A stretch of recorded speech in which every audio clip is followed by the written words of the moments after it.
বগুড়া কারাগারের ছাদ কেটে পালানোর ঘটনায় আজ ওই 4 আসামিকে 2 দিনের রিমান্ড মঞ্জুর করেছেন আদালত।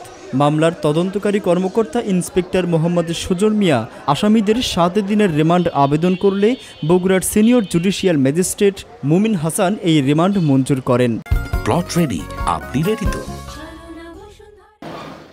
গত 26 জুন দিবাগত রাতে বগুড়া জেলা কারাগারের কন্ডেম সেলের ছাদ কেটে বিছানার চাদরকে রশি হিসেবে ব্যবহার করে পালিয়ে যান মৃত্যুদণ্ডপ্রাপ্ত 4 আসামি। কিছুক্ষণের মধ্যে শহরের চাষিবাজার এলাকা থেকে তাদের ধরা হয়।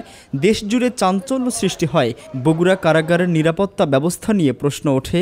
তদন্ত কমিটি গঠন হয়। ধাপে ধাপে মৃত্যুদণ্ড ও যাবজ্জীবন প্রাপ্ত কয়েদি, জঙ্গি মামলায় অভিযুক্ত সহ আসামিদের অন্যান্য কারাগারে সরিয়ে নেওয়া শুরু হয়।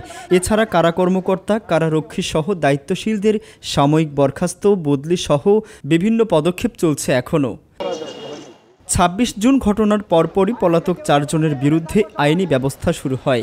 আজ আদালত তাদের 2 দিনের রিমান্ডে জিজ্ঞাসাবাদের অনুমতি দেন। আলোচিত 4 কয়েদি কুড়িগ্রামের ভুরুঙ্গামারী উপজেলার দিয়াডাঙ্গা এলাকার নজরুল ইসলাম, নরসিংদীর মাধবদী উপজেলার ফজরকান্দি এলাকার আমির হোসেন, বগুড়ার কাহালু পৌরসভার মেয়র আব্দুল মান্নানের ছেলে মোহাম্মদ জাকারিয়া এবং বগুড়ার কুটুরবাড়ি পশ্চিমপাড়া এলাকার ফরিদ শেখ।